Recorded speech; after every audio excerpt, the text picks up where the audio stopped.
Bonjour à tous, bienvenue dans ce nouveau webinaire dédié aujourd'hui à l'anatomie et aux micro-organismes dans la SNOMED-CP.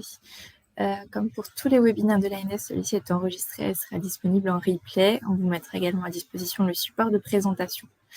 N'hésitez pas à poser vos questions dans le chat. On aura deux intervenants pour y répondre aujourd'hui, donc Maëlle et Elisabeth. Puis je passe tout de suite la main à Maëlle pour le webinaire. Merci Elodie. Donc bonjour à toutes et tous et merci d'être venus à ce webinaire. L'objectif aujourd'hui, c'est de vous faire un bref rappel sur la SNOMED-CT, comment est-ce qu'elle est divisée, pourquoi est-ce qu'elle est utilisée en France, avant de rentrer un peu plus en détail dans les deux hiérarchies qui nous intéressent. Donc la hiérarchie body structure, donc structure corporelle en français, pour tout ce qui concerne l'anatomie, et la hiérarchie organisme, donc organisme en français, pour toute la partie microbiologie. On fera aussi un petit tour sur le navigateur, qui est toujours utile, et pour voir un peu plus en détail comment est-ce qu'on peut bien s'assurer de trouver des concepts de ces deux hiérarchies en question. Et enfin, une partie questions-réponses, si vous avez des questions à la fin. Et si jamais vous avez des questions dans un second temps, vous pouvez toujours nous contacter sur ansterminologie@isanté.gouv.fr et je mets le mail dans le chat. Donc sur la partie SNOMED, toujours terminologie médicale internationale qui est utilisée pour de nombreuses choses, coder, requêter, analyser les données. Soumise à licence, donc malgré, même une fois que la France aura adhéré à la SNOMED, il y aura toujours cet aspect licence à accepter et à lire. Donc elle sera gratuite une fois l'adhésion faite, mais il y aura toujours cet aspect licence. Et une édition internationale qui est maintenue par la SNOMED internationale, qui est une association à but non lucratif basée à Londres. Donc de par son statut d'association, la SNOMED elle a une gouvernance internationale puisqu'il y a une assemblée générale constituée des 47 pays membres qui vont prendre les décisions politiques et ou techniques concernant le futur de la SNOMED-CT. Elle a été initiée par le College of American Pathologists et le NHS au Royaume-Uni. Donc, elle est utilisée dans les spécifications internationales et en termes de volumétrie, on est sur une volumétrie beaucoup plus importante que ce qu'on avait l'habitude de traiter au sein du SMT. Plus de 360 000 concepts, plus d'1 million de descriptions et une mise à jour internationale qui est mensuelle, donc une terminologie assez active. Le QR code que vous avez en haut là vous amène vers la page d'accueil du site de la SNOMED. Donc la SNOMED qui est divisée en 19 hiérarchies, ce qui permet de couvrir un large éventail de besoins. Donc les deux hiérarchies qui nous intéressent, body structure et organisme, mais aussi plusieurs autres, qui peuvent toutes servir à coder des informations liées à la santé, donc sauf deux, la SNOMED City Model Component, qui elle contient plutôt des métadonnées, et la hiérarchie Special Concept, qui elle contient plutôt des concepts utilisés en interne, enfin au sein de la SNOMED-CT, pour des filtres ou de l'affichage ou du regroupement. Donc ces deux hiérarchies-là ne sont pas utilisées pour coder des informations de santé, mais tout le reste peut être utilisé. D'un point de vue constitutif, la SNOMED se base sur 3 composants. Les concepts, qui représentent donc une idée clinique unique. Donc sur le schéma, on vous a mis des identifiants et des descriptions. Donc dans les autres schémas par la suite, on a enlevé les identifiants pour que ce soit un peu plus lisible. Mais on a souhaité remettre les identifiants sur le schéma pour bien vous rappeler que chaque concept a un identifiant qui est unique et qui permet donc de représenter ce concept. Ensuite, on a les descriptions, donc le libellé qui va permettre de décrire un concept, Covid-19, maladie. Et enfin, les relations qui vont faire des liens entre deux concepts, des relations hiérarchiques. Le Covid-19 est une maladie. Donc on peut dire que Covid-19 est un enfant de maladie ou que maladie est un parent de Covid-19.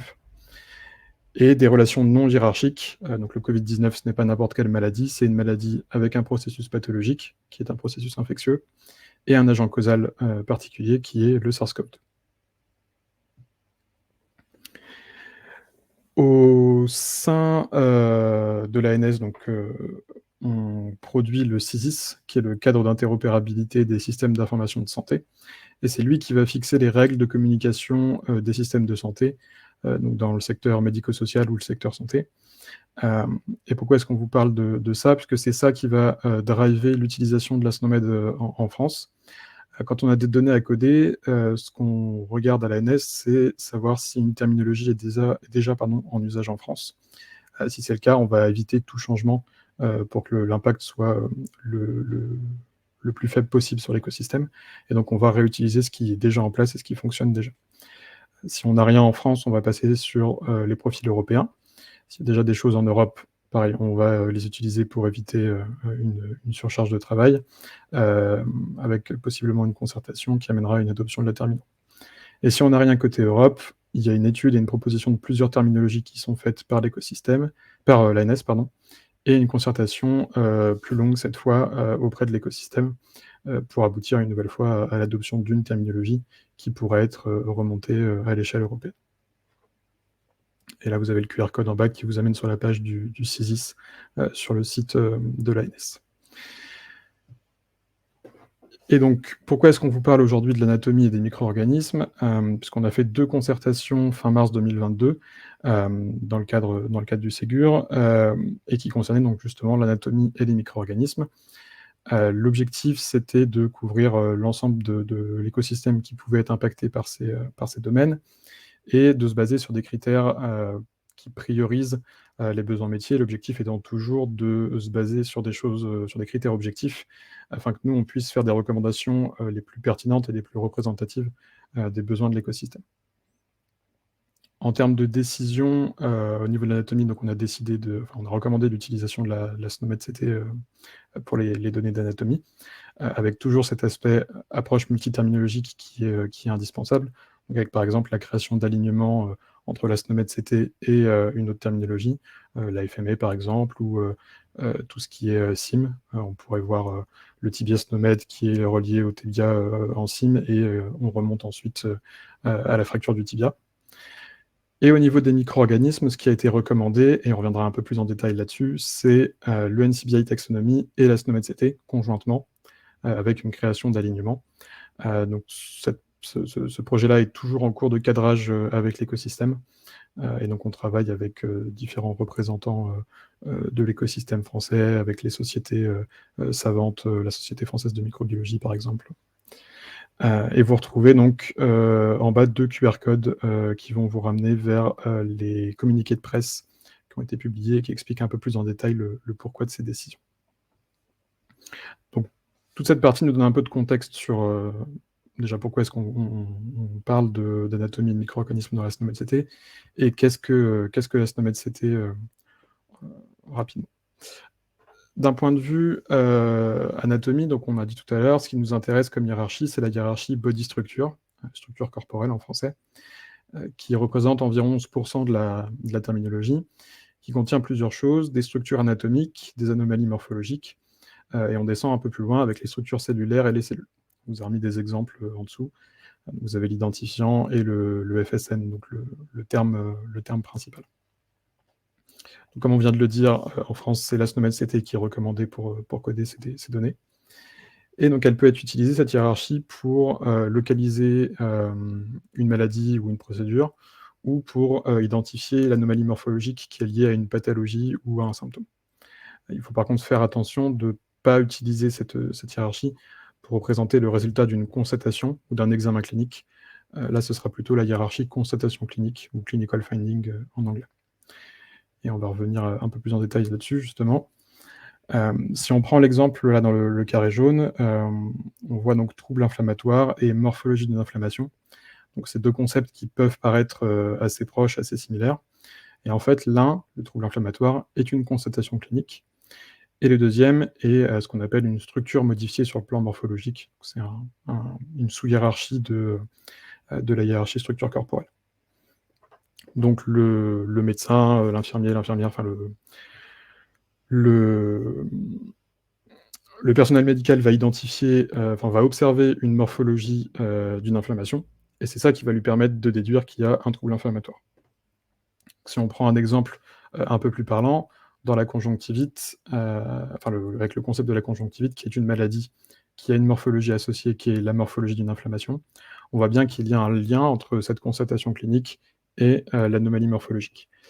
Et ce lien est le même pour le trouble inflammatoire, qui est défini comme une maladie avec une morphologie associée, morphologie d'une inflammation. Donc, dans le cadre de l'échange de données,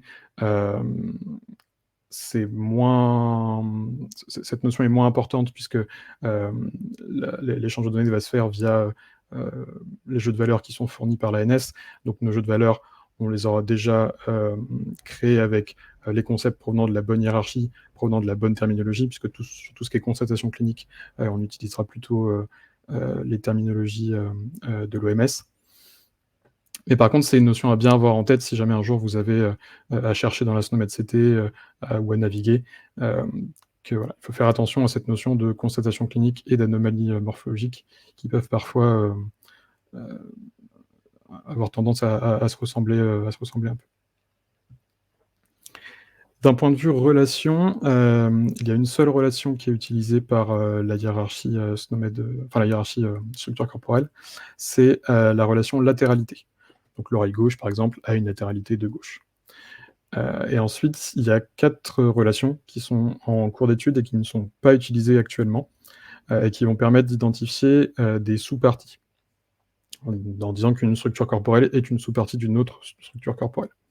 Donc on va pouvoir identifier la moitié latérale d'une structure corporelle, une sous-région, le nez étant une sous-région de la tête, une partie du système, avec le nez qui est une partie du système respiratoire, et la partie constitutionnelle, donc qui diffère de la région, parce que là, la partie constitutionnelle, on a vraiment une notion d'élément constitutif. La peau du nez, c'est un élément constitutif du nez. Donc on voit que ces 4 relations permettent de représenter une notion de sous-partie. Elles diffèrent toutes un peu. Parfois, ça peut être un peu complexe d'identifier les réelles subtilités entre les deux. C'est aussi pour ça que ces relations, elles sont toujours en cours d'étude et non utilisées, parce que justement, leur utilisation n'est pas forcément très claire, et ça demanderait beaucoup de changements aussi pour les mettre en place. Donc pour l'instant, la seule relation qui nous importe, c'est la relation de latéralité. Cette relation de latéralité, elle ne peut pas être utilisée n'importe où. Elle va être uniquement utilisée pour des structures anatomiques ou acquises qui sont sous forme de paires et avec une symétrie bilatérale, donc une symétrie par rapport à un axe médian au niveau du corps. Donc la bouche et le nez, par exemple, si on tire un trait au milieu du corps, on va bien avoir une symétrie bilatérale. Par contre, ce ne sont pas des structures qui sont présentes sous forme de paires. Donc on n'utilisera pas la relation de latéralité avec ces concepts-là. On va par contre trouver une oreille gauche, une oreille droite, un œil gauche, un œil droit, pareil pour les pieds, les jambes, toutes les structures qui se trouveront sous forme de paire avec une symétrie bilatérale. Et en termes de jeux de valeurs, dans le CISIS, ça va se traduire par plusieurs jeux de valeurs. Donc c'était un peu compliqué de vous mettre l'ensemble des jeux de valeurs, surtout que certains peuvent être assez longs. Donc ce qu'on a fait plutôt, c'est de vous donner quelques exemples qu'on a regroupés en 3 catégories. Donc en gris, tout ce qui est localisation, la localisation d'un cancer, la localisation d'un appareil médical, d'une pathologie. En deuxième, tout ce qui est relation, les latéralités, donc gauche, droite, bilatérale, unilatérale. Les modificateurs topographiques, antérieur, postérieur, par exemple. Et ensuite, on va avoir tous les sites, le site d'examen, d'intervention, le site d'un acte d'imagerie, le site d'administration d'une substance, d'un vaccin, par exemple. Donc c'est dans ce genre de jeu de valeurs que seront retrouvés les concepts SNOMED-CT. D'un point de vue contenu maintenant, la hiérarchie des structures corporelles, elle a 2 sous-hiérarchies principales. Les structures anatomiques ou acquises. Donc les structures anatomiques, ce sont toutes les structures qui se trouvent naturellement dans le corps, et les structures acquises, ce sont des structures qui vont être acquises à la suite d'un acte ou d'un événement. Donc dans les structures anatomiques, on va avoir l'estomac, l'avant-bras. Et dans tout ce qui est structure acquise, on pourrait avoir le moignon d'amputation ou la cicatrice de brûlure. Et donc cette sous-hiérarchie, c'est la plus grande des deux, puisqu'on voit que sur les 41 000 concepts, elle représente 36 000 concepts. Et ensuite, on a une deuxième sous-hiérarchie, un peu plus petite cette fois, qui va représenter les structures modifiées sur le plan morphologique. Donc là, c'est tout ce qui est altération morphologique. On vous a mis quelques exemples, des néoplasmes, des drépanocytes, des plaies. Et on peut voir donc que ces deux sous-hiérarchies-là, elles ne sont pas forcément indépendantes l'une de l'autre, puisque par exemple la cicatrice d'une brûlure est aussi est présente dans les deux sous-hiérarchies. Cicatrice d'une brûlure, c'est aussi une altération morphologique d'une structure anatomique. Si on se concentre maintenant sur les structures anatomico-acquises, elles ont un modèle dans la SNOMED-CT un peu particulier qui s'appelle le modèle SEP pour Structure Entire Part, structure entière partie en français. Et donc il se compose sous forme de triangle.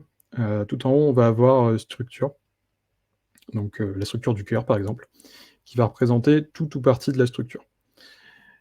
Et ces concepts structures, ils vont avoir des enfants, donc un enfant entier, le cœur entier, qui va représenter l'entièreté du cœur, donc le cœur dans son ensemble, les structures internes, les parois du cœur, les ventricules, les artères cardiaques, l'ensemble du cœur sans omettre le moindre petit élément. Et ensuite, on va avoir le concept partie du cœur par exemple, qui va regrouper toutes les sous-parties. Par exemple, sous partie du cœur, on va avoir le ventricule, par exemple. Et ensuite, chacune de ces parties va de nouveau se diviser en structure du ventricule entier, partie du ventricule, si c'est pertinent. Il n'y a pas toujours des concepts parties. Les concepts parties existent uniquement si c'est pertinent d'avoir une granularité sur ces structures corporelles. Et maintenant qu'on a donc cette espèce de triangle, la question qui reste à se poser, c'est quand on veut modéliser le cœur dans un jeu de valeurs, en codant des données, quel concept on va utiliser? Le cœur entier, la structure du cœur? Ça va dépendre des situations. Alors en général, c'est plutôt les structures qu'on va utiliser. Il y a certains cas où on va utiliser les concepts entiers ou entiers. Dans le cas de l'imagerie, par exemple, quand on fait une radio d'un avant-bras, par exemple, on va faire la radio sur l'ensemble de l'avant-bras. Et si c'est sur une sous-partie de l'avant-bras, ce sera sur l'ensemble de cette sous-partie. Mais à chaque fois, on aura l'ensemble de la structure corporelle. Et donc dans ce cas-là, on va coder avec le concept entire, entier. Et dans le cas d'une vaccination, par exemple, alors je ne sais pas si l'avant-bras est forcément très pertinent dans le cas d'une vaccination, mais là, on va plutôt utiliser les concepts structure, puisque lorsque vous vaccinez, vous allez...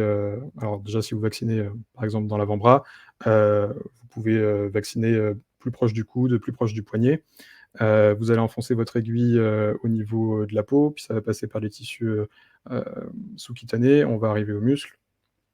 Donc, plutôt que d'essayer de chercher la structure corporelle la plus précise possible, en se demandant si on code avec l'entièreté de l'avant-bras, donc même les veines, etc., même l'os, ou si on prend juste la peau ou juste les tissus cutanés de l'avant-bras, on va utiliser le concept structure qui va englober tout ou partie de l'avant-bras. On n'a pas besoin d'avoir plus de précision, on a juste besoin de savoir que notre vaccination, elle se fait au niveau de l'avant-bras de manière générale. Et encore une fois, le modèle SEP est pas forcément simple à prendre en main, donc ça peut toujours faire un peu peur. Mais encore une fois, dans les jeux de valeurs qui seront proposés, on aura déjà fait, nous, de notre côté, ce filtre.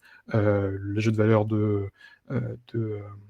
d'imagerie utiliseront les concepts entire, les jeux de valeurs pour le site de vaccination, par exemple, utiliseront les structures.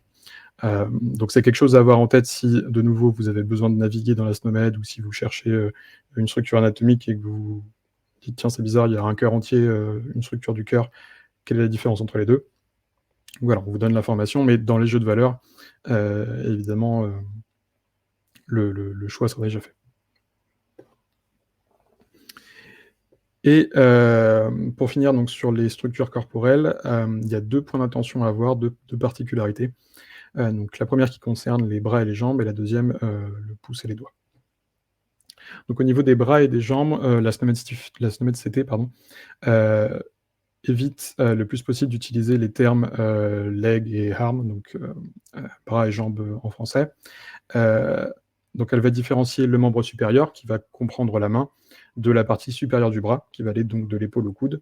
Et pareil pour le membre inférieur, qui va contenir le pied et qu'elle différencie donc de la partie inférieure de la jambe, qui va aller du genou à la cheville. Donc lorsqu'on code, un, heu, de santé, on va pas utiliser on ne trouvera pas un concept jambe.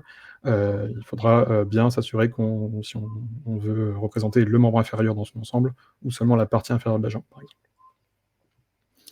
Et sur, les notions de pouce et doigt, donc le pouce n'est pas modélisé comme un doigt puisqu'il est, anatomiquement différent. Ce qui découle de ça, c'est que la SNOMED ne recommande pas de nommer les doigts en les numérotant, puisque vu que le pouce n'est pas considéré comme un doigt, on arriverait à l'index qui serait, compté comme le premier doigt de la main, ce qui est pas forcément, très, logique, lorsqu'on n'est pas habitué à ces règles de nommage ou de modélisation de la SNOMED. Donc on évite l'utilisation de second doigt de la main, par exemple, et on utilisera plutôt index. Et comme, le pouce, n'est pas un doigt, il n'y a pas de concept SNOMED qui représente, les doigts de la main. On va trouver un concept les doigts de la main sauf le pouce et à côté on aura un concept pouce.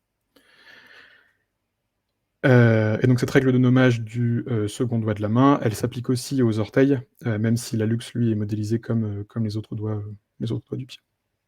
Et pour des questions d'harmonisation, on évite aussi de nommer, le premier orteil, le deuxième orteil, et cetera.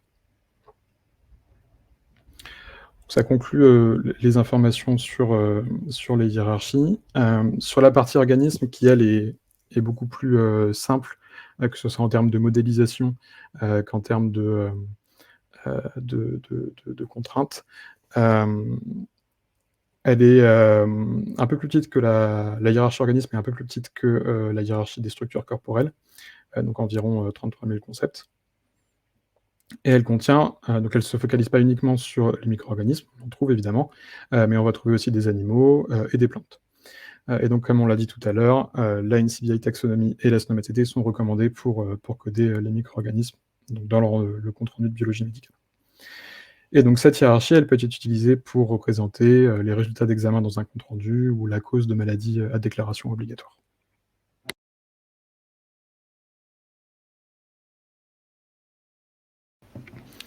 Je vous ai dit tout à l'heure qu'on viendrait, un peu plus en détail sur, l'aspect, de ce projet, NCBI taxonomie et SNOMED.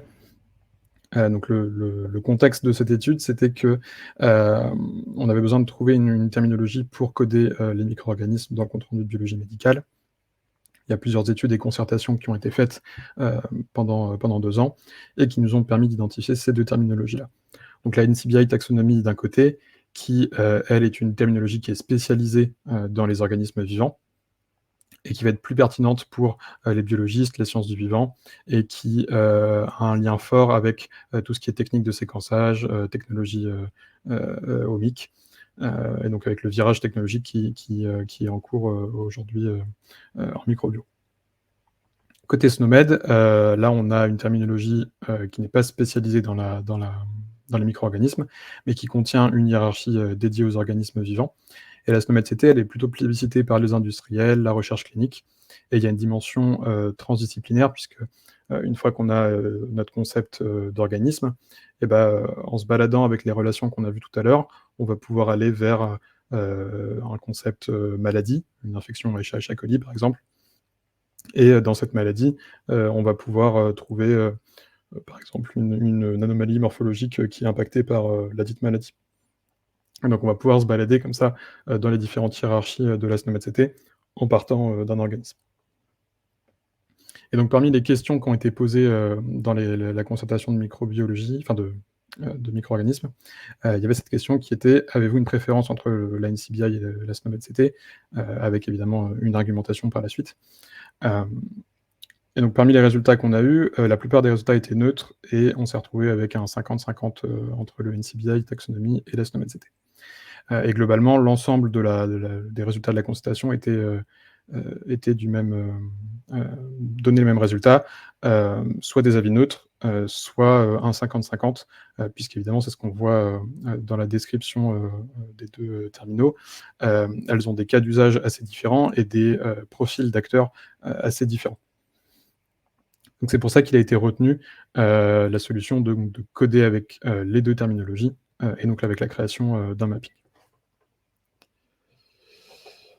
D'un point de vue contenu, au niveau des organismes, donc, on trouve 2 types d'organismes. Donc on s'est concentré sur cette partie sur hem, tout ce qui est micro-organismes, puisque c'est plutôt ça qui nous intéresse. Donc on va trouver des concepts qui respectent la classification de Linné. Donc pour ceux à qui la microbiologie parle moins, c'est globalement une classification par rang. On va avoir les règnes. Dans un règne, on va avoir plusieurs embranchements. Dans un embranchement, plusieurs classes, etc. Donc on a des concepts qui respectent la classification de Linné, et on a des concepts qui sont en dehors de cette classification. Donc dans ce cas-là, ça va plutôt être des concepts qui regroupent plusieurs organismes selon des caractéristiques pertinentes. Les bactéries résistantes à l'ampicilline, par exemple. Et en termes de modélisation, c'est ce que je vous disais tout à l'heure, la hiérarchie des organismes, elle est beaucoup plus simple que celle des structures corporelles, puisque la hiérarchie n'utilise pas de relation. Donc pas de relation à détailler. En fait, cette hiérarchie-là, en dehors du fait qu'elle soit utilisée pour représenter des données de santé, elle est surtout utilisée, en fait, pour définir des concepts d'autres hiérarchies. Dans l'exemple qu'on a vu au début, le Covid-19, c'est ce qu'on voit, c'est une maladie avec un processus pathologique, et l'agent causal, c'est le SARS-CoV-2, et ce SARS-CoV-2, il appartient à la hiérarchie organisme. Donc on n'a pas de relation, par contre, on n'a pas de relation au sein de la hiérarchie. Par contre, les concepts de la hiérarchie organisme sont utilisés par d'autres concepts pour les définir. Je vous propose maintenant de passer sur le navigateur. Je vais partager mon écran.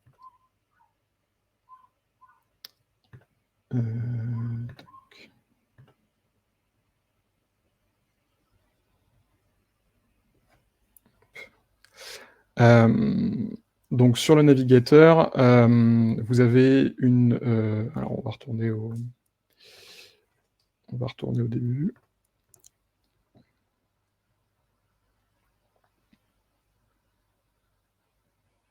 Donc sur la page d'accueil du navigateur, vous avez accès ici à l'édition internationale, qui est donc la version internationale et en anglais de la SNOMED-CT.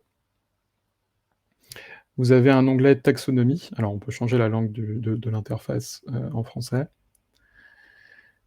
Ici, vous pouvez changer tout en haut la version de la SNOMED-CT que vous souhaitez voir.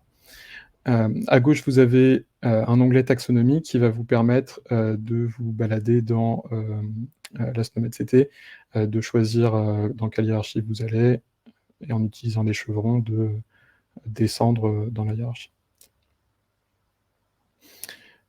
Vous pouvez donc changer les différents termes utilisés pour représenter les concepts. Et si vous cliquez sur un concept, vous allez pouvoir afficher les détails de ce concept dans la partie de droite sur laquelle on viendra après. Vous avez aussi un onglet de recherche qui va vous permettre de chercher différents concepts. Donc le moteur de recherche commence à rechercher à partir de 3 caractères, et l'ordre des mots n'est pas important. Donc ensuite, vous avez le nombre de correspondances, et dans les résultats qui sortent, vous avez à gauche la description qui a matché votre recherche, et à droite, le FSN, donc le terme principal du dit concept. Je vous conseille de grouper par concept, ça vous évite d'avoir plusieurs lignes qui correspondent au même concept. Ici, on peut voir qu'on a des concepts en rouge et des concepts en blanc. Alors, les concepts en rouge, ce sont des concepts qui ont été inactivés, qu'il ne faut surtout pas utiliser pour coder des informations de santé. Donc pour ça, dans Statut, on peut filtrer pour uniquement observer les concepts actifs. Dans ce cas-là, on va juste avoir des lignes en blanc.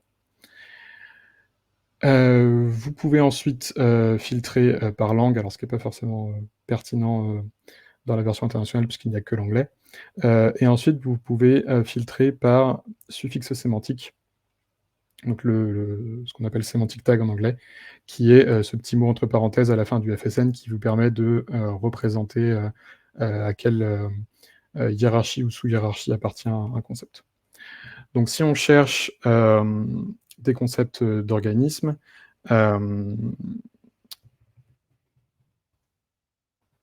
le semantic tag qui va nous intéresser, c'est le semantic tag organisme, et qui va nous permettre, donc en cliquant là, d'éviter d'avoir toutes les maladies liées à Escherichia, toutes les observations cliniques, medicinal product, on aura sûrement des vaccins liés non, Escherichia coli, des médicaments qui pourraient être spécifiques à Escherichia coli.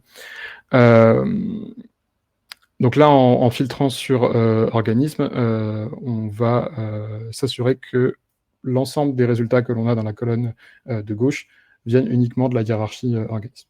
Et vous avez ici un chiffre qui vous indique le nombre de matchs que vous avez. Dans la hiérarchie body structure, on a plusieurs semantic tags qui peuvent nous intéresser. On va avoir le semantic tag body structure, qui va donc représenter la plupart des concepts de la hiérarchie. Vous allez avoir un semantic tag qui va vous permettre de regrouper l'ensemble des anomalies morphologiques. Par exemple, si on tape Burnscar tout à l'heure, voilà, Burnscar, on a deux résultats, la maladie et l'anomalie morphologique. Si nous, c'est l'anomalie morphologique qui nous intéresse, on utilise le morphologic abnormality. Et ensuite, vous avez les semantic tags relatifs aux cellules qui sont cell et cell structure, qu'on voit ici par exemple. Et donc pareil, dans votre barre de recherche, enfin dans votre affichage des résultats, si vous cliquez sur un concept qui vous intéresse, vous avez la vue à droite qui se met à jour. Donc dans la vue à droite, vous avez si on reprend l'oreille gauche.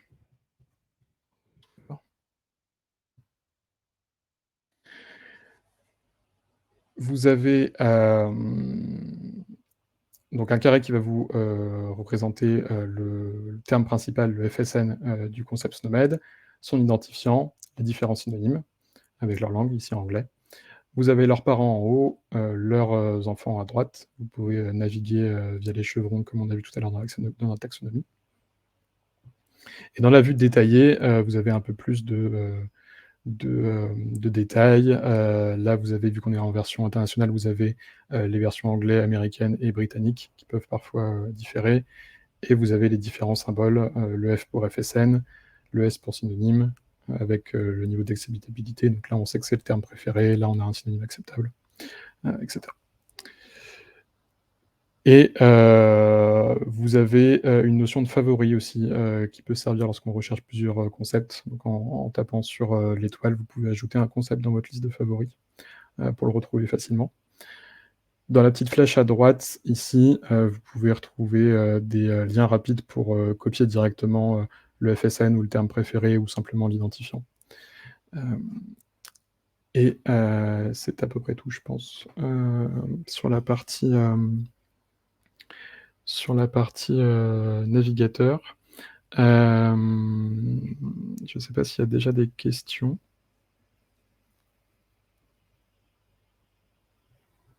Je vais arrêter de partager mon écran. Alors, on a deux petites questions dans le chat. Est-ce que le CISIS impose l'usage de la SNOMED-CT et du... Alors, pardon, je ne connais pas trop les termes. Et du NCBI taxo dans le profil CR de biologie? Et où? Alors justement, c'est ce qui est encore en cours de cadrage, Xavier. Pour l'instant,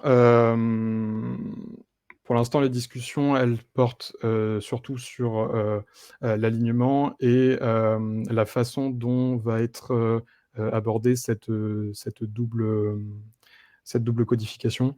Est-ce qu'on va d'abord identifier une terminologie vers laquelle il faut bouger, puis la seconde arrivera dans un second temps? Est-ce que les deux arrivent en même temps avec un alignement qui, euh, qui croît petit à petit? Donc tout ça, c'est encore en cours d'étude avec les différents acteurs concernés. Et pour ta première question sur les findings, donc non, le CISIS pour l'instant couvre, c'est vraiment le compte rendu de biologie médicale.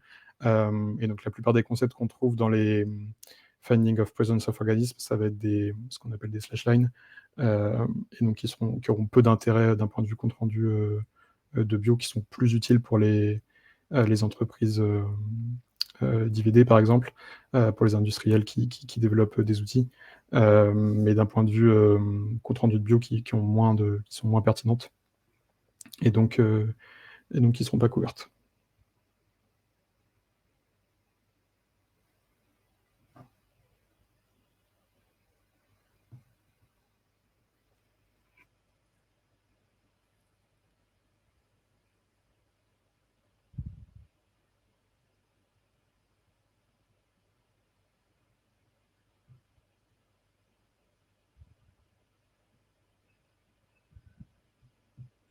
Alors, en tout cas, ça n'a pas été identifié comme prioritaire. La priorité, là, dans le scope qu'on avait d'un point de vue compte rendu de biologie médicale, c'était des comptes rendus, c'était des organismes qu'on va qualifier de simples. Donc, un Escherichia ce genre de choses, et pas les concepts qu'on peut trouver dans les findings.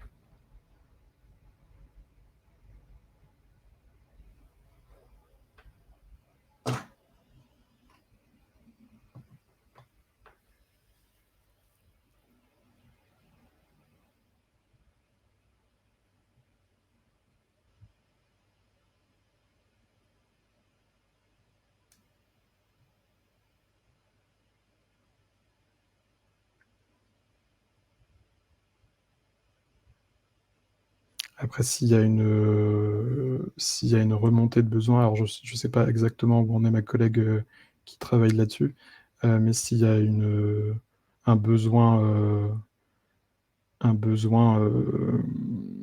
finding, même dans les comptes rendus de biologie médicale, soit il y a déjà une réponse qui a été identifiée comme quoi c'était hors scope, et il y aura peut-être plus de précision apportée par ma collègue, soit c'est quelque chose on a pu louper quelque chose, mais donc si ça te semble important, tu peux envoyer un mail, mais a priori c'était hors scope. Est-ce que la SNOMED-CT a vocation à être intégrée au sein du serveur multiterminologique de l'ANS? Alors oui. Pour l'instant, la distribution de la SNOMED-CT, elle n'est pas possible puisque la France n'a pas encore adhéré à la SNOMED-CT. Mais une fois que l'adhésion sera finalisée, l'ANS donc sera officiellement ce qu'on appelle NRC, National Release Center. Et donc dans nos missions obligatoires, il y aura la distribution de la SNOMED-CT. Cette distribution, elle passera en effet par le SMT, Julie. On a fait une présentation, je ne sais pas si on a le lien facilement accessible, Elodie, mais on a fait une présentation du NRC, de comment est-ce que tout ça allait arriver une fois que l'adhésion sera faite, qui a été refaite à Santexpo d'ailleurs, et qui présente tout ça, qu'est-ce qui sera dans le SMT, comment est-ce que ce sera mis en place, comment est-ce que l'écosystème pourra y accéder.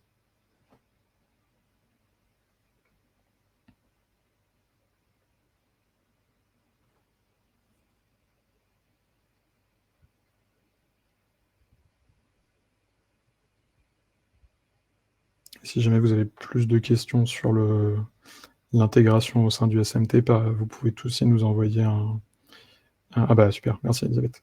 Vous pouvez nous envoyer un mail à ns-terminologie si jamais il y a des choses qui vous semblent pas claires dans le webinaire. Et on sera ravis d'y répondre. Et donc Elisabeth a mis le lien vers le webinaire dont je parlais dans le chat.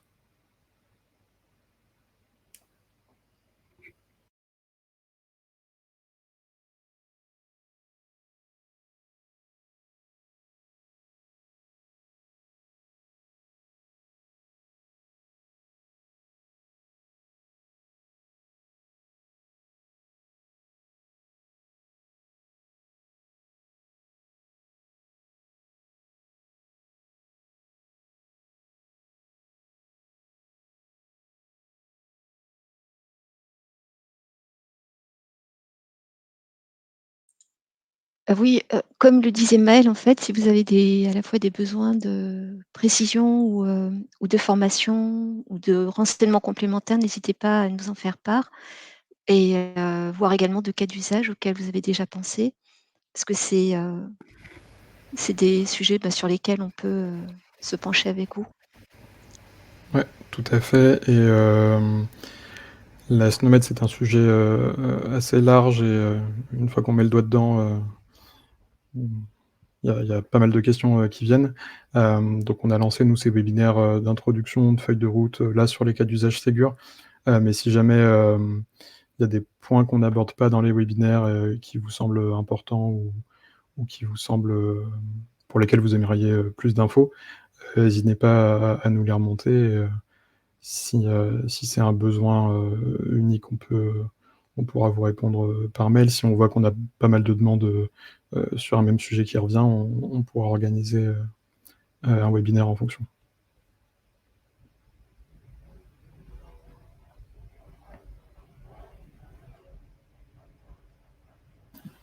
S'il n'y a plus de questions, je vous propose qu'on s'arrête là et qu'on termine un peu plus tôt. Merci à tous les deux pour la présentation. Merci aux participants. On vous publie le replay dans la foulée avec le support de présentation. Et puis, bon après-midi à tous. Bon après-midi. Merci à tous. Bon après-midi à tous. Merci.